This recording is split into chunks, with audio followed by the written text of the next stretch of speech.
What's up, everybody? So welcome back to my channel, and I want to do a short review of this book that I have been reading, and I have also read in the past. So I read it for the second time, and I want to give you guys a review. So the book is called I don't know how, because I'm filming using front camera, so it's not yeah, it's not giving out the name perfectly well the way it should be, but the book is title is The Subtle Art of Not Giving the F Word. So this book, The Subtle Art of Not Giving the S Word, is about legacy. Apparently it's about legacy. It asks and answers. So it asks, what legacy do you desire, do you want to leave behind when you die? Okay, so that is what it is about. So the writer is Mark Manson. So when he began this book in chapter 1, he began by rebuking or preaching against the self-help books that preach about more. If you want happiness, then you need to do more. You need to get more.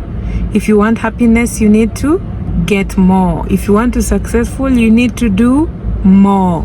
And even the world preaches that, right? And then the social media now echoes, like uses a microphone to constantly tell us to want more. And so many of us are not able to settle in one job for even 5 years at least to gain experience and connections, because we want better, we want more. Many of us are not able to just be minimalist, even in terms of fashion, because we want more. Leave alone career, leave alone fashion, look at family. Many of us do not want to settle with one man or one woman because we want better. We want better men. We want better women. None of us wants to settle down. None of us want to get committed and work at something until they receive success, until they achieve success.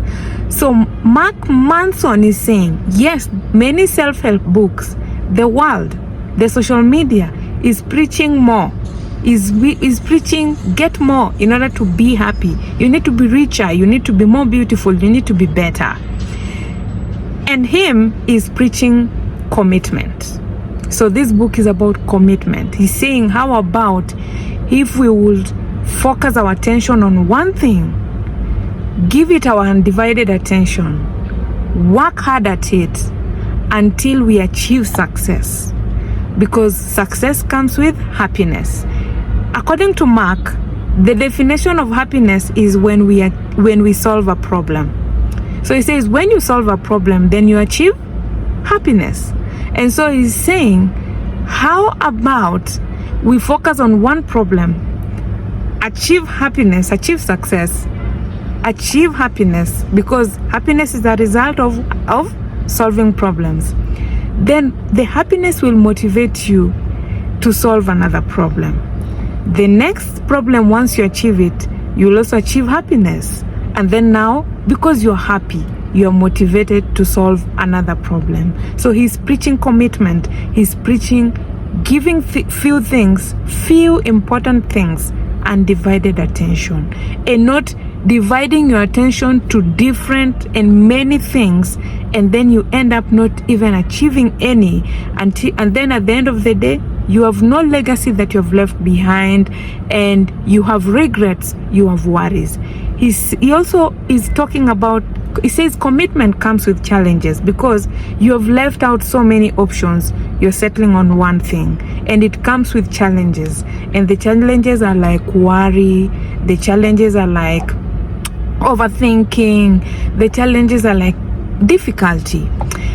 And then he goes ahead to ask us that when we try to be committed on something to an extent that we are able to defy the challenges, we are able to swim past the challenges, regardless of how something is hard.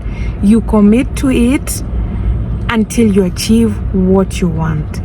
He has a few things that he's talked about in this book, like he says suffering is actually beneficial to you somehow, because out of suffering, out of going through a difficult thing, you learn, you get life lessons. He also talks about something like, he says failure is the way forward. He says we should not fear failure. He actually says if you want to continue living, life in itself has failures. So fearing failure is like fearing to live. And so he says, many of you are afraid of death, and yet you are afraid of living. You don't want to live, and yet you are afraid of death. So he calls that double standard. Because if you are afraid of death really, then you need to live.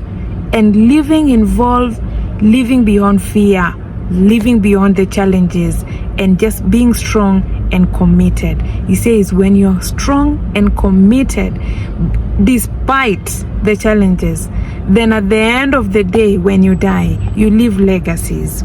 The buildings that are built today, the books that are read today are people's legacy, because when you die, your body is gone, but you want your name to remain here. You want to leave a legacy, and that legacy can only be found when you put effort into difficult things.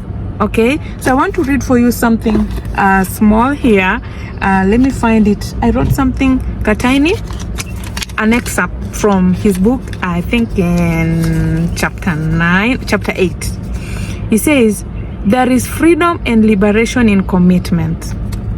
Commitment gives you freedom because you are no longer distracted by the unimportant and frivolous. Commitment allows you to focus intently in a few highly important goals and achieve a greater degree of success than you otherwise would. Yes, breadth of experience is likely necessary and desirable when you are young. After all, you have to go out there and discover what seems worth investing yourself in. But depth is where the gold is buried. Repeat that after me. But depth is where the gold is buried. And you have to stay committed to something and go deep to dig it up. That's true in relationships, in a career, in building a great lifestyle, in everything. And that is the end of our review of the book, The Subtle Art of Not Giving the F Word. But you need to buy this book and read it for yourself so that you can get the juice out of it. I have only done a summary, but you can only get the juice out of it. According to me, this book is one that you read in different situations in your life. Different, like you keep it like a Bible. When you have difficulty with your family, go back to this book. Difficulty in your career, go back to this book. For me, this book helped me when I was doing my master's. I was able to go through a difficult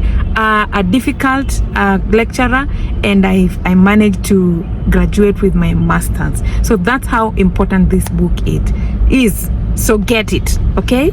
Thank you for coming to my review, and I hope to see you again next time. The next book I'm reading is still by Mark Manson, and it says everything is